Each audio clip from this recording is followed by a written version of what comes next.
നമസ്കാരം. മലയാളി വാർത്ത ടോക്കിലേക്ക് സ്വാഗതം. തിരുവാഭരണം, ആ വാക്ക് കേൾക്കുമ്പോൾ തന്നെ നമുക്ക് ഹിന്ദുക്കളായിട്ടുള്ള ഹൈന്ദവർക്ക് വലിയ ഒരു ബഹുമാനവും ദൈവികവും ഒക്കെ തോന്നാറുണ്ട്, ഭക്തിയും ഒക്കെ തോന്നാറുണ്ട്. ആ തിരുവാഭരണ കമ്മീഷണറായിട്ടുള്ള മുൻ തിരുവാഭരണ കമ്മീഷണറായിട്ടുള്ള ബൈജുവിനെയാണ് കഴിഞ്ഞ ദിവസം രാത്രി പോലീസ് തിരുവനന്തപുരത്തെ ഫ്ലാറ്റ് വളഞ്ഞ് പിടികൂടി കൊണ്ടുപോയി രാത്രി തന്നെ അവിടെ റാന്നിയിലെത്തിച്ച് മൊഴിയെടുപ്പ് നടത്തി മനസ്സിലാക്കി അറസ്റ്റ് ചെയ്യുന്നു, കോടതിയിൽ ഹാജരാക്കുന്നു. 7ാം പ്രതിയാക്കുന്നു, 4ാമത്തെ അറസ്റ്റും നടത്തുന്നു. SIT പറയുന്ന അനുസരിച്ച് നോക്കുകയാണെങ്കിൽ ഈ നമ്മുടെ ഈ സ്വർണ്ണപ്പാളിയും കട്ടിളപ്പാളിയും അതുപോലെ തന്നെ ഈ ദ്വാരപാലക ശില്പങ്ങളിൽ മാത്രമേ നിലവിൽ ഇപ്പോൾ SIT കൈവച്ചിട്ടുള്ളൂ. ഏറ്റവും കൂടുതലും സ്വർണ്ണമുള്ളത് സത്യത്തിൽ ആ വാതിൽപ്പടിയിലും വാതിലിലുമാണ്. പക്ഷെ അതിലേക്കൊന്നും SIT ഇപ്പോൾ എത്തിയിട്ടില്ല. പക്ഷേ എത്തി നിൽക്കുന്ന 2 കേസിലെയും ഒരു പ്രതിയായി ഇയാൾ മാറുമ്പോൾ, ബൈജു അറിഞ്ഞുകൊണ്ട് മാറി നിന്നതാണോ? 2019 സ്വർണം തൂക്കം നടക്കുന്ന സമയത്ത് അല്ലെങ്കിൽ ഈ പാളി ഇളക്കുന്ന സമയത്ത് ബൈജുവും എത്തിയിരുന്നില്ല, ഒപ്പം അവിടേക്ക് തട്ടാന്മാരും ആരെയും എത്തിച്ചിരുന്നില്ല. ബൈജു മനഃപൂർവ്വം മാറി നിന്നതാണോ അതോ മാറ്റിയതാണോ എന്നതാണ് ചോദ്യം. ബൈജു അറസ്റ്റിലാകുമ്പോൾ കൃത്യമായി തന്നെ ഇതിൻ്റെ ഈ പല വസ്തുതകളും പുറത്തു വരാൻ സാധ്യത ഇനിയും ഉണ്ടെന്ന് മനസ്സിലാകുന്നു. അറസ്റ്റ് ഈ ഒന്നിൽ തന്നെ നിൽക്കില്ല എന്നും ബോധ്യമാവുകയാണ്. ഒപ്പം തിരുവാഭരണത്തിൽ ഒന്നുപോലും മാറിയിട്ടില്ല നമ്മൾ ഇപ്പോഴും വിശ്വസിക്കുന്നു. അത് കൊട്ടാരത്തിലായതുകൊണ്ട് തന്നെ ഒന്നും മാറിയിട്ടില്ലെന്ന് ഇപ്പോഴും വിശ്വസിക്കുന്നു. അതിലും കൈകടത്തിയിട്ടുണ്ടോ എന്ന് പോലും നമുക്കറിയില്ലല്ലോ. എങ്ങനെ നമുക്ക് വിലയിരുത്താം? ശരിക്കും ഈ ഒരു കേസിൽ ഹൈക്കോടതി പറയുന്ന ഓരോ മൈന്യൂട്ട് കാര്യങ്ങളും SITയുടെ അന്വേഷണത്തിൽ നമ്മളൊക്കെ പ്രൗഡായിട്ടുള്ള മൊമെൻറ്റുകളാണ്. ശരിക്കും അഭിമാനിക്കേണ്ടുന്ന നിമിഷങ്ങൾ. ജനാധിപത്യ രാജ്യം, നാട് എന്നൊക്കെ നമ്മൾ പറയുമ്പോൾ അഭിമാനിക്കുന്ന തരത്തിലുള്ള കൃത്യമായിട്ടുള്ള സത്യസന്ധമായിട്ടുള്ള അന്വേഷണമാണ് പോകുന്നത്. കാരണം ഓരോ മൈന്യൂട്ട് കാര്യങ്ങൾ എവിടെയൊക്കെയുണ്ട് എന്തൊക്കെയാണെന്നുള്ള വിശകലനം ചെയ്ത് അത് SITയുടെ അന്വേഷണം കൃത്യമായത് ഹൈക്കോടതിയിൽ എത്തിക്കുന്നു. കാരണം അന്വേഷണത്തിൽ കഴിഞ്ഞ ദിവസം ഹൈക്കോടതി പറഞ്ഞത്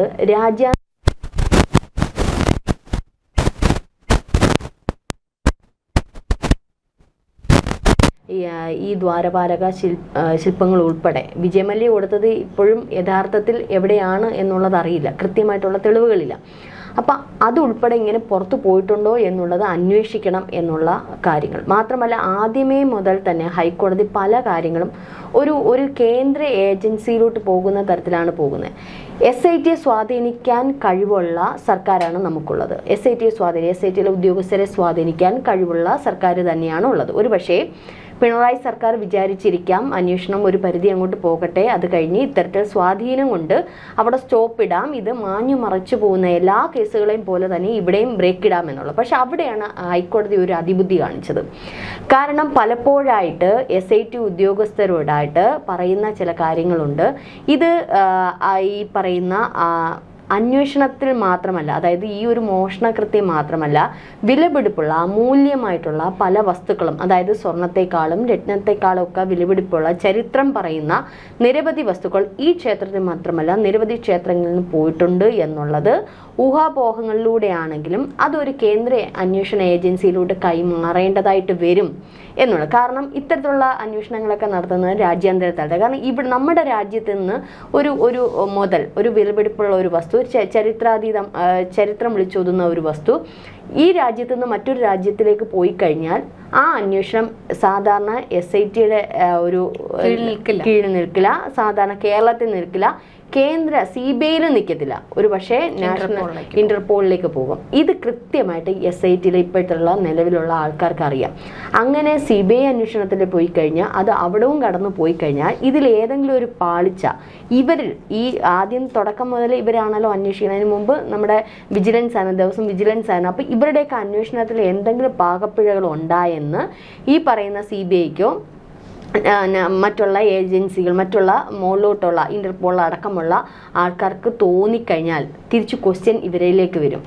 ഇവരിൽ എന്തെങ്കിലും പിഴകൾ സംഭവിച്ചിട്ടുണ്ടെങ്കിൽ ഇവരും അതിനകത്ത് പ്രതിയാകാൻ സാധ്യതയുണ്ട്. ഈ അന്വേഷണ ഉദ്യോഗസ്ഥർ ഇത് നന്നായിട്ട് ഇവരെ ഭയപ്പെടുത്തുന്നുണ്ട്. അതുകൊണ്ടാണ് ഇഴ കീറി പരിശോധിച്ച് ഈ അന്വേഷണ ഏജൻസി മുന്നോട്ട് പോകുന്നത്. ഒരു പക്ഷേ അത് ഹൈക്കോടതിയുടെ ഒരു ബുദ്ധിയായിരിക്കാം ഇവരെ അത്തരത്തിൽ ആരും സ്വാധീനിക്കാതിരിക്കാൻ. മാത്രമല്ല ഒരു രഹസ്യാത്മക സ്വഭാവം സൂക്ഷിക്കുന്നുണ്ട്. ഈ രഹസ്യാത്മക സ്വഭാവം സൂക്ഷിക്കുന്നുണ്ടെങ്കിൽ ഇവിടുത്തെ പല വസ്തുതകളും പിണറായി സർക്കാരിന് കൃത്യമായി കിട്ടുന്നുണ്ട്. അതുകൊണ്ടാണ് ഇപ്പോഴത്തെ തെരഞ്ഞെടുപ്പിനേക്കാളും AKG സെന്ററിൽ പുകഞ്ഞ് തീ കത്തിക്കൊണ്ടിരിക്കുന്ന ഒരു സംഭവം ശബരിമല വിഷയമാണ്.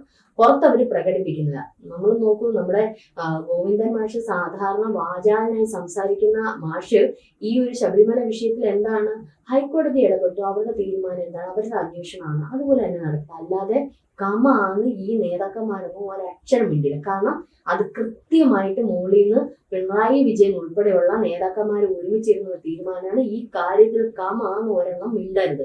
മിണ്ടി വാ തുറന്നുണ്ടെങ്കിൽ പോയി കഴിഞ്ഞാൽ തീർന്നു. കാരണം ഒരാൾ പറയുന്നതായിരിക്കും മറ്റൊരാൾ പറയുന്നത്. അതുകൊണ്ട് ഗോവിന്ദ മാഷ ഒന്ന് പൂർണ്ണ രൂപത്തിൽ മുഖ്യമന്ത്രി മിണ്ടിയിട്ടില്ല. എന്താണ് പറഞ്ഞത്? അത് അന്വേഷണം നടക്കുന്നുണ്ടെങ്കിൽ നടക്കട്ടെ, ഇത്രയേ ഉള്ളൂ. അല്ലാതെ കടകംപള്ളി ഉൾപ്പെടെയുള്ള ആരും ഒരക്ഷരം മിണ്ടില്ല. അത് കാരണം അവർക്കറിയാം SIT അവരുടെ പരിധിയിൽ വന്നിട്ടില്ല. പരിധിയിൽ വരാത്തിടത്തോളം കാലം ഇനി മുകളിലോട്ട് എങ്ങനെ പോകും? അടുത്ത CBI അന്വേഷണത്തിൽ. പക്ഷേ നമുക്ക് മനസ്സിലാക്കാൻ സാധിക്കുന്ന SIT ഒരു റഡാറിലൊക്കെ തന്നെ ഇവരെല്ലാവരും ഉണ്ടെന്ന കാര്യത്തിൽ സംശയമില്ലെന്നല്ലേ? തീർച്ചയായിട്ടും റഡാറിലുണ്ട്. അതിന്റെ ഏറ്റവും വലിയ ഉദാഹരണമാണ് ഇന്നത്തെ 4ാം പ്രതിയുടെ വളരെ മൈന്യൂട്ട് കാര്യമാണ്. ഒന്ന് ആലോചിച്ച് നോക്കി. 2019 ജൂലൈ 19 സംഭവത്തിൽ ബിജുവിന്റെ നേതൃത്വത്തിൽ, അത് കമ്മീഷണർ, തിരുവാഭരണ കമ്മീഷൻ എന്ന് പറയുന്നത് കമ്മീഷനാണ് ഇതിന്റെ തൂക്കം അളന്ന് ഇത് എന്തൊക്കെയാണ് എവിടേക്കാണ് എന്നുള്ളത് കൃത്യമായിട്ട് രേഖപ്പെടുത്തി എവിടെയാണോ, അതായത് ഈ ബോജിയല്ല ഏൽപ്പിക്കുന്ന, അവിടെ നിർത്തി പണി ചെയ്യിപ്പിക്കുന്ന ഉത്തരവാദിത്തം തിരുവാഭരണ കമ്മീഷണറാണ്.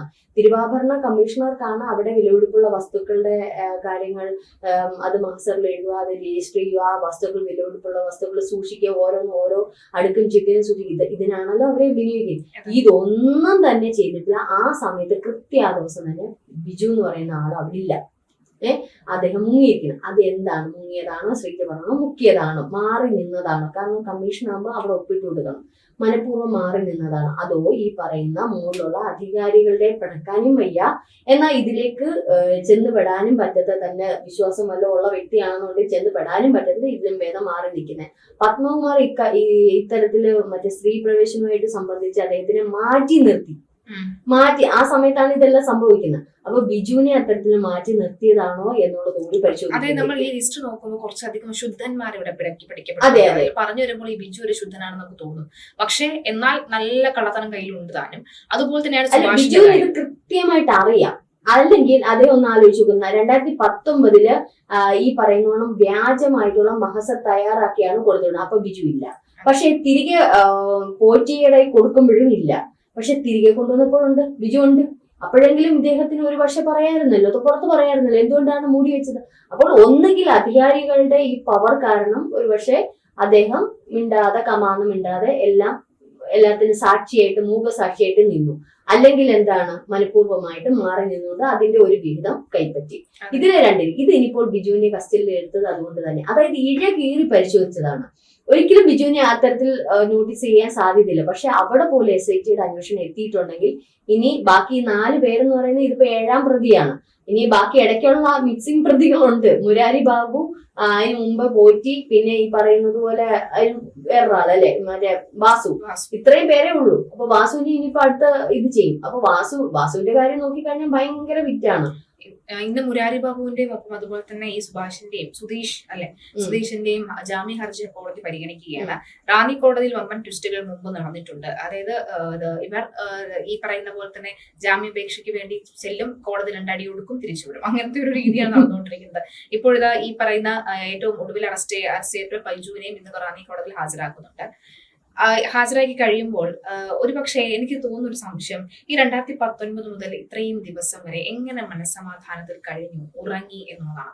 ഒപ്പം CPMന്റെ ചില നേതാക്കളുടെ പേര് ഉടനെ പുറത്തു വരാനുള്ള സാധ്യത ഉണ്ടെന്ന് പറഞ്ഞുകൊണ്ട് കഴിഞ്ഞ ദിവസം വന്നത് ഈ സുഭാഷ് എന്ന് പറയുന്നത് ഈ ഒരു ചാവേറാണ് എന്നാണ് മനസ്സിലാകുന്നത്. കാരണം ഈ ഒരു അറസ്റ്റ് ഇയാളിലേക്ക് നീങ്ങുമെന്ന് പറഞ്ഞു. കഴിഞ്ഞ ദിവസം പോലും രഞ്ജിനി പറയുന്നുണ്ടായിരുന്നു, വാസുവിനേക്ക് ഡയറക്റ്റ് വരാതെ ഈ വാസുവിന്റെ അസിസ്റ്റന്റ് സെക്രട്ടറി ഇയാളിൽ നിന്ന് ഡയറക്റ്റ് വരാം, ഇയാളിൽ നിന്ന് പിടിക്കുമ്പോഴാണ് നമുക്ക് കാര്യങ്ങളിലേക്ക് കുറച്ചുകൂടി വേഗത്തിൽ അല്ലെങ്കിൽ കുറച്ചുകൂടി വ്യക്തത വരിക എന്നുള്ളത്. ഡയറക്റ്റ് ആയിട്ട് വേണമെങ്കിൽ വാസുവിനെ തൂക്കാമായിരുന്നു, പക്ഷെ അങ്ങനെ കാണിക്കാതെ ഈ ഒരു വഴി പ്രയോഗിച്ചത് വളരെ നന്നായി എന്നുള്ളത്. തീർച്ചയായിട്ടും ആ ദിവസങ്ങളിൽ ഇത് നേരത്തെ മുൻകൂട്ടി കണ്ട ചില CPM നേതാക്കന്മാരുടെ ചർച്ച ഇയാളുടെ വീട്ടിൽ നടന്നിരുന്നു. എന്താണ് മൊഴി നൽകേണ്ടതെന്നടക്കം പറഞ്ഞു പഠിപ്പിച്ചു എന്ന് പറയുമ്പോഴും പറഞ്ഞിട്ട് പോലും പക്ഷേ ഇയാൾക്ക് പതറിപ്പോകുന്ന ഒരു സാഹചര്യമാണ് ഉണ്ടാകുന്നത്. CPM വല്ലാതെ ഭയപ്പാടിലാകുന്നുണ്ട്.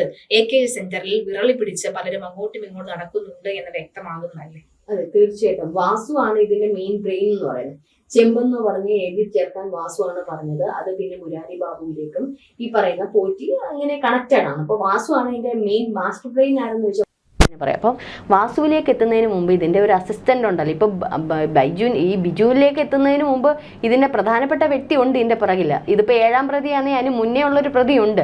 അപ്പൊ ആദ്യം ബിജുവിനെ ക്വസ്റ്റ്യൻ ചെയ്താലേ അതിന്റെ മുന്നിൽ ആരെന്നുള്ള കണ്ടെത്താൻ, അവിടെയാണ് ഒരു ക്വസ്റ്റ്യൻ മാർക്ക് വരുന്നത്. ആ ഒരു അന്വേഷണ പരമ്പര തന്നെ നമ്മൾ നോക്കുമ്പോൾ അറിയാം, ആദ്യം ചെറിയ മീനുകളെ ഇങ്ങനെ പിടിച്ചിട്ടാണ് വലിയതിലോട്ട് പോകുന്നത്.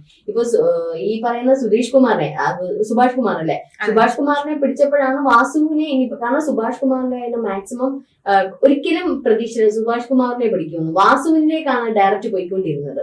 പക്ഷെ എന്താണ്, സുഭാഷ് കുമാറിനെ പിടിച്ചു, വാസു പിടിച്ചു, പിന്നെ പ്രശാന്തിനെ ലിങ്ക് ചെയ്യുന്നു, ബിജു കഴിഞ്ഞ അടുത്ത പ്രശാന്തിനെ ലിങ്ക് ചെയ്യും. അപ്പൊ ഇത്തരത്തിൽ ഇങ്ങനെ കണക്ട് ചെയ്ത് കൃത്യമായിട്ടാണ് പോകുന്നത്. ഈ സുഭാഷ് കുമാർ തന്നെ അയാൾ ഈ പറയുന്ന CPMന്റെ ഏറ്റവും വേണ്ടപ്പെട്ട ഒരാൾ തന്നെയാണ്. ഈ പറയുന്നതാണ് അവിടുത്തെ ലോക്കൽ സഹകരണ ബാങ്കിലൊക്കെ ഇത്തരത്തിലുള്ള ഇതിന്റെ വിഹിതം കൊണ്ടുവന്ന് ഇട്ടിട്ടുണ്ടോ എന്ന് വരെ സംശയത്തിന്റെ മുന്നിൽ നിൽക്കുകയാണ്. അപ്പൊ അങ്ങനെ ചില ഇടപാടുകളും കാര്യങ്ങളും ഒക്കെ അയാൾക്കുണ്ട്. ഈ പറയുന്ന രഹസ്യ ചർച്ചകൾ, അതായത് വാസുവിലേക്ക് വന്നപ്പോൾ തന്നെ അവിടുത്തെയുള്ള CPM നേതാക്കൾക്ക് മനസ്സിലായി ഇനി ഉടനെ ഇദ്ദേഹത്തെ പിടിക്കുന്നു. അങ്ങനെ രാത്രിക്ക് രാത്രി രഹസ്യ ചർച്ചകൾ ചെയ്യുകയും അതിന് ആ രീതിയിൽ ഈ ശ്രീജ പറഞ്ഞതുപോലെ ഈ പറയേണ്ടത് എന്തൊക്കെയാണെന്നുള്ള പറഞ്ഞ് പഠിപ്പിക്കുകയൊക്കെ ചെയ്താണ് വിട്ടത്. പക്ഷെ SITയുടെ മുമ്പിൽ വെള്ളം കുടിച്ച് ബോധം കെട്ടു എന്ന് തന്നെ പറയേണ്ടിയിരിക്കുന്നു. എല്ലാം തത്ത പറയും പോലെ പറഞ്ഞ് വാസുവിലേക്ക് അന്വേഷണം. വാസു മെയിൻ ഇതാ. പക്ഷെ വാസുവിനെ എന്തുകൊണ്ട് കസ്റ്റഡിയിൽ എടുക്കുന്നില്ല എന്ന് പറഞ്ഞാൽ അവിടെ വലിയൊരു പ്രഷറുണ്ട്. SITക്ക് എല്ലാ കാര്യങ്ങളും ഇപ്പൊ അന്താരാഷ്ട്ര തലത്തിലേക്ക് പോയിട്ടുണ്ടോ എന്ന് ഇപ്പോൾ ഹൈക്കോടതി പറഞ്ഞെങ്കിൽ പോലും SITക്ക് അത്തരത്തിലുള്ള അന്വേഷണം നടത്താൻ പറ്റില്ല. SITക്ക് ഒരു പരിമിതികളുണ്ട്. ആ പരിമിതി നിന്നുകൊണ്ടുള്ള അന്വേഷണമാണ്. അപ്പൊ വാസുവിലേക്കുള്ള ഒരു അന്വേഷണം ബ്രേക്ക് ആവുന്നതിന് കാരണം പല പ്രഷറും അവിടെ വരുന്നുണ്ട്. അപ്പൊ ഒരു പക്ഷെ ഭരണത്തിൽ നിന്ന് തന്നെ വലിയ പ്രഷറുകൾ വരുന്നത് കൊണ്ടായിരിക്കും SIT അത് ഒന്ന് ഹോൾഡ് ചെയ്ത് വെച്ചേക്കാണ്. ഇനിയിപ്പോൾ ബിജുവിനെ എടുക്കുമ്പോഴായിരിക്കും ഇനി അടുത്തത് വാസുവിലേക്ക് വരുന്നത്. വാസുവിനെ വരുമ്പോഴാണ് പ്രശാന്തിലേക്ക് വരുന്നത്. ഇങ്ങനെ കണക്ട് ചെയ്ത് കിടക്കുന്നത്. അവസാനം എന്തായാലും പിണറായിലേക്ക് എത്തും. അതിന് മുമ്പ് അതിനുശേഷം ഒരു പക്ഷെ നിയമസഭാ തെരഞ്ഞെടുപ്പ് കഴിയാൻ കാത്തിരിക്കുകയാണ്. അതുവരെ ഒന്ന് ഹോൾഡ് ചെയ്ത് നിർത്തുക എന്നുള്ളതായിരിക്കാം. പക്ഷെ അതിന്റെ സ്വാധീനം SIT മുകളിലുണ്ട്. പക്ഷെ ഹൈക്കോടതി അത് SIT വിടുന്നില്ല. ഹൈക്കോടതി കൃത്യമായിട്ട് ആ ആഴ്ചക്ക് അവര് അപ്ഡേഷൻ ചോദിച്ചുകൊണ്ടിരിക്കും. ഇന്ന് എന്ത് ചെയ്തു, എന്തൊക്കെ ചെയ്തു, കൃത്യമായ അപ്ഡേഷൻ ചോദിച്ചു. ഒരു പക്ഷെ മറ്റു ഒരു ചരിത്രത്തിൽ നോക്കിക്കഴിഞ്ഞാൽ ഇത്തരത്തിലുള്ള ഒരു കേസ് വേറെ ഇത്രയും അപ്ഡേഷൻ ചെയ്ത് കോടതി ഇത്രയും ശ്രദ്ധയോടെ ഇടപെടുന്നത് നമ്മൾ കണ്ടിട്ടില്ല. ഇത് വളരെ അത് ഒരു പക്ഷെ കോടതിയിൽ നിന്നാണല്ലോ ഈ കേസ് ഒന്ന് ആലോചിച്ച് നോക്ക് ശ്രീജ. നമ്മൾ ഈ അവിശ്വാസം, നിരീശ്വരവാദി എന്നൊക്കെ പറയുമ്പോഴും അടുത്ത മണ്ഡലകാലം വരുന്നതിന് മുമ്പ് കൊള്ള ചെയ്ത അവസാനത്തെ കണ്ണി അവിടുന്ന് പ്രശാന്തിനെ ഉൾപ്പെടെ പുറത്താക്കുന്ന രംഗമാണ് ഇപ്പോൾ കണ്ടുകൊണ്ടിരിക്കുന്നത്. പ്രശാന്തിനെ എത്രയും പെട്ടെന്ന് നീക്കണമെന്ന് LDF സർക്കാർ ഇപ്പൊ തീരുമാനിച്ചിരിക്കുക. കാരണം കണ്ടിന്യൂ ചെയ്ത് അവരും പ്രതിരോധത്തിലാവും, തെരഞ്ഞെടുപ്പ് വരാനിരിക്കുക. അപ്പൊ അത്തരത്തിൽ പ്രശാന്തിനെ അധികം നീക്കും. അത് മാത്രമല്ല 2019 RG രാധാകൃഷ്ണൻ ഇത്തരത്തില് ഒരു കത്ത് അന്നത്തെ ദേവസ്വം ബോർഡ് പ്രസിഡന്റായ മുന്നറിയിപ്പ് നൽകിയിരുന്നു, കത്ത് നൽകിയിരുന്നു. കാരണം അദ്ദേഹം കണ്ടെത്തിയ ചില കാര്യങ്ങളാണ് ആ കത്തിലുണ്ടായിരുന്നത്. അതായത് ഈ തിരുവാഭരണം, മണി, ചന്ദനം, പട്ട്, മറ്റുള്ള ചില ആഭരണങ്ങൾ, ഇങ്ങനെയുള്ള ഉരുപ്പിടികളുടെ രേഖകളൊന്നും കൃത്യമായിട്ട് സൂക്ഷിക്കുന്നില്ല. ആ കത്തിലുള്ളതാണ്. വിലപിടിപ്പുള്ള ഉരുപ്പിടികൾ സൂക്ഷിക്കുന്ന കാര്യത്തിൽ ഉദ്യോഗസ്ഥരുടെ ഭാഗത്ത് വളരെയധികം ശ്രദ്ധക്കുറവുണ്ട്. സമ്പത്തും ആഭരണങ്ങളും മറ്റു ഉരുപ്പിടികളും കൃത്യമായ പരിപാലിക്കപ്പെടാത്ത സാഹചര്യത്തിൽ ഇതൊക്കെ കൈമോശം വരാൻ സാധ്യത ഉണ്ട്. അപ്പൊ അദ്ദേഹത്തിന് എന്തൊക്കെയോ സംശയങ്ങൾ അവിടെ വന്നതിന്റെ പേരിലാണ് ദേവസ്വം ബോർഡിന് കത്തയച്ചിരിക്കുന്നത്. ഉരുപ്പടികളുടെ ഇൻവെന്ററി കാലാകാലങ്ങളിൽ പരിഷ്കരിക്കുകയും ബോർഡിന്റെ അംഗീകാരത്തിനായി സമർപ്പിക്കുകയും വേണം. ഇതൊന്നും പാലിക്കപ്പെടുന്നില്ല. അമൂല്യമായതും പൗരാണിക പ്രാധാന്യമുള്ളതുമായ ആഭരണങ്ങൾ, പാത്രങ്ങൾ, വിഗ്രഹങ്ങൾ എന്നിവയുടെ സംരക്ഷണത്തിനായി ക്ഷേത്രങ്ങളിൽ സുരക്ഷിത മുറികൾ വേണം. ഉരുപ്പടികൾ ദുരുപയോഗം ചെയ്യാതിരിക്കാൻ നിയമപരമായ അഡ്മിനിസ്ട്രേറ്റീവായും ചില മാറ്റങ്ങൾ വരുത്തേണ്ടതായിട്ടുണ്ട് എന്ന് പത്മകുമാറിന്റെ കത്ത് എഴുതിയതൊക്കെ പത്മകുമാർ അത് ഉദാസീനത കാണിച്ചു. അപ്പം ഇദ്ദേഹം എന്തായാലും RG രാധാകൃഷ്ണൻ എന്തായാലും രക്ഷപ്പെട്ടു. അദ്ദേഹത്തിന്റെ കത്ത് അടക്കമാണ് ഇപ്പോൾ SIT കണ്ടെത്തിയിരിക്കുന്നത്. അപ്പൊ അന്ന് അദ്ദേഹത്തിന് ചില സംശയങ്ങൾ ഉണ്ടായിരിക്കും. ഒന്ന് ആലോചിച്ച് നോക്കൂ, കൃത്യമായ മുറികളില്ല. നമ്മൾ ഈ ഇടയ്ക്ക് കണ്ടതാണ് ദ്വാരപാലക ശില്പം. ഇനി അത് വിജയമല്ലി കൊടുത്ത ശില്പമാണ്, വിജയമല്ലി കൊടുത്ത സ്വർണത്തിൽ പൊതിഞ്ഞ സംഗതിയാണെന്നുണ്ടെങ്കിൽ തന്നെ അത് അപ്പോഴൊക്കെ സ്ട്രോങ് റൂമിൽ നോക്കിയിട്ട് കാണാത്ത സംഗതി പെട്ടെന്ന് ഒരു റൂമിൽ കിടക്കുന്നത് കണ്ടു. അതും ഒരു അടച്ചുറപ്പില്ലാത്ത ഒരു എന്ത് പറയുന്ന ഒരു കൃത്യമായിട്ട് ഒരു സെക്യൂരിറ്റി ഇല്ലാത്ത ഒരു റൂമിൽ ഇത്തരത്തിലുള്ള സ്വർണം, അതും എത്ര ഗ്രാം സ്വർണമാണ് അതിനകത്ത് പൊതിഞ്ഞു കിടക്കുന്നത്, അത് അവിടെ കൊണ്ടുവന്ന് നിക്ഷേപിക്കുക, അത് ഒരാളുടെ ഇതില്ലാണ്ട് മാസങ്ങൾ എഴുതാണ്ടിരിക്കുക, ഇതെങ്ങനെ പെട്ടെന്ന് വന്നു എന്നൊക്കെയുള്ള നിലവിൽ നിരവധി ചോദ്യങ്ങളാണ് വരുന്നത്. അപ്പൊ വിജയമല്ലി കൊടുത്ത ആ സ്വർണത്തിൽ പൊതിഞ്ഞ ദ്വാരപാലക ശില്പങ്ങളും എവിടെ എന്നൊരു ചോദ്യം ഇപ്പോഴും നിലനിൽക്കുകയാണ്. അത് വിദേശത്തേക്ക് കടന്നിട്ടുണ്ടോ? കാരണം ഇതിന് സ്വർണത്തിനേക്കാളും തൂക്കം എന്ന് പറയുന്നത് അതിന്റെ ചരിത്രത്തിനും വിശ്വാസത്തിനുമാണ്. അത് കോടാനുകോടി രൂപ കൊടുത്തിട്ടാണെങ്കിലും വാങ്ങാൻ ആൾക്കാരുണ്ട്. അത്തരത്തിൽ ശബരിമലയിൽ നിന്ന് പോയിട്ടുണ്ട്. ഈ പറയുന്നത് പോലെ ഇതിപ്പോ അദ്ദേഹത്തിന്റെ കത്തിന് ഇപ്പൊ അടുത്ത വലിയൊരു ഇതാവാൻ സാധ്യതയുണ്ട്. ഈ അടിവരയിട്ട് പറയുന്നത് പോലെയാണ് അദ്ദേഹം ചില സത്യങ്ങൾ വിളിച്ചു. അതെ, 1950 കാലഘട്ടം മുതൽ ഒരു 90-2000 കാലഘട്ടം വരെയുള്ളതെല്ലാം കൃത്യമായിട്ടുണ്ടായിരുന്നു. ഇങ്ങോട്ടുള്ള 2019 ഒന്നുമില്ല. അപ്പൊ നേരത്തെ ഉള്ളതിന് പലതിലും തിരുത്തലുകൾ സംഭവിച്ചിട്ട് അപ്പൊ ഇവിടെ വലിയൊരു കൊള. നമ്മളിപ്പം ദ്വാരപാല ശില്പങ്ങളിലും വാതിലുകളിലും മാത്രമാണ് ഇപ്പം മാധ്യമങ്ങളൊക്കെ ശ്രദ്ധ ചെലുത്തുന്നുണ്ടെങ്കിൽ ഇതിനേക്കാളും കോടാനുകോടി രൂപ വിലയെടുപ്പുള്ള ഒരുപക്ഷെ അയ്യപ്പന് കൊടുത്തിട്ടുള്ള ചരിത്രം സൂക്ഷിക്കുന്നത്. ഇനി തിരുഭാവനത്തിൽ തന്നെ എന്തെങ്കിലും പോയിട്ടുണ്ടോ എന്നുള്ളത് നമുക്കറിയില്ല. വിഗ്രഹം തന്നെ ഉള്ളതാണോ എന്നുള്ളത് നമുക്കറിയില്ല. കാരണം വിഗ്രഹം ആകപ്പാടെ കൈകാര്യം ചെയ്യുന്ന തന്ത്രി മേൽശാന്തിമാരാണ്. അതിനകത്ത് ആരും കിടക്കത്തില്ല. നമുക്കൊരു ഫോട്ടോ പോലും എടുത്തു വെക്കാൻ പറ്റത്തില്ല. ദ്രൗപദി മുർമു ഇടയ്ക്ക് ഒരു ഫോട്ടോ പോസ്റ്റ് ചെയ്തെന്ന് പറഞ്ഞുകൊണ്ട് ഭയങ്കര ഇതല്ലായിരുന്നു. അപ്പൊ അവിടെ അന്യ സംസ്ഥാനങ്ങളിലൊക്കെ അങ്ങനെ പറ്റും, വിഗ്രഹങ്ങളുടെ ഫോട്ടോയൊക്കെ എടുക്കാം. പക്ഷെ നമ്മുടെ കേരളത്തിൽ അങ്ങനെ പറ്റത്തില്ല. അപ്പൊ അത്തരത്തിൽ പോലും നമ്മൾ ആ വിഗ്രഹം നേരിട്ട് കണ്ടിട്ടുള്ളവർക്കല്ലാതെ ആ വിഗ്രഹമാണോ എന്ന് പോലും നമുക്കൊന്നും അറിയത്തില്ല. ഇനി ചെന്ന് പരിശോധിക്കാൻ പറ്റുമോ ഒരു ഇത് ഒറിജിനൽ വിഗ്രഹമാണോ? തന്ത്രിക്കും മേൽശാന്തിക്കും ഒക്കെ പറ്റത്തുള്ളൂ. ഇനി അല്ലെങ്കിൽ അത്രയ്ക്ക് അത്തരത്തിൽ ബ്രാഹ്മണ ഇതുള്ള ആൾക്കാർ ആരെങ്കിലും ഉണ്ടെങ്കിൽ, പരിശോധന ആരെങ്കിലും ഉണ്ടെങ്കിൽ ചെന്ന് പരിശോധിക്കാം. അല്ലാതെ അതിനകത്ത് കയറാൻ പറ്റില്ല. അപ്പൊ ഇത്തരത്തിൽ മൊത്തത്തിൽ അയ്യപ്പനെ അധികം ഉച്ചൂടും ഇവിടുന്ന് രാജ്യം കടത്തിയിട്ടുണ്ടോ എന്നുള്ളതാണ് ഒരുപക്ഷെ ഹൈക്കോടതിയിൽ ഇപ്പം അത് അങ്ങനെ പറയാനുള്ള കാരണം ഹൈക്കോടതി അങ്ങനെ പറയത്തില്ലല്ലോ. അങ്ങനെ സൂചന കിട്ടിയത് കൊണ്ടാണല്ലോ. സൂചനകൾ പലതുകൊണ്ട് ഇപ്പൊ ഈ ഒരു കത്തടക്കമുള്ള അദ്ദേഹത്തിന് മനസ്സിലായിട്ടുള്ള പല കാര്യങ്ങളും ഉള്ളത് കൊണ്ടാണ് സൂചനകൾ അങ്ങനെ പോകുന്നത്. നമ്മളെ ഇടയ്ക്ക് പറഞ്ഞ സുധാകരനാണോ എന്ന് പറഞ്ഞത് ഒരു രാഷ്ട്രീയ ഇതിൽ തന്നെയാണ്, ചട്ടക്കൂടിൽ തന്നെയാണ് അയ്യപ്പൻ ഇപ്പോഴും നിൽക്കുന്നത് എന്നുള്ളത്. അപ്പൊ ഇതൊക്കെ നമ്മൾ പരിശോധിക്കേണ്ടിയിരിക്കുന്നത്. ഏതായാലും മണ്ഡലകാലം തുടങ്ങുന്നതിന് മുമ്പ് അയ്യപ്പൻ ഒരുവിധം എല്ലാത്തിനെയും പൂട്ടി എന്നുള്ളതാണ്. തീർച്ചയായിട്ടും പൂട്ടട്ടെ. കാരണം അധിക നാൾ ഈ കൊള്ളക്കാരന്മാർ നമ്മുടെ നാട്ടിൽ വാഴ്ന്നുകൂടാ. അല്ലെങ്കിൽ പിന്നെ നമ്മളെ പോലെയുള്ള തെറ്റ് ചെയ്യാത്തവരും സാധാരണക്കാരും വിശ്വസിക്കുന്നവരൊക്കെ തന്നെ ചില മണ്ടന്മാരാക്കുന്ന ഈ ഒരു വേല നടക്കില്ല. കാരണം ജനം ഒന്നടങ്കം ഇറങ്ങുന്നുണ്ട്. മുഖ്യമന്ത്രി പിണറായി വിജയൻ ഇത് കണ്ടറിഞ്ഞ് ചെയ്തില്ലെന്നുണ്ടെങ്കിൽ അദ്ദേഹത്തിന്റെ നാളുകൾ എണ്ണപ്പെട്ട് കഴിഞ്ഞു എന്ന് വേണം പറയാൻ. നമുക്ക് മറ്റു വിഷയമായി അടുത്ത ചർച്ചയിൽ കാണാം. നമസ്കാരം.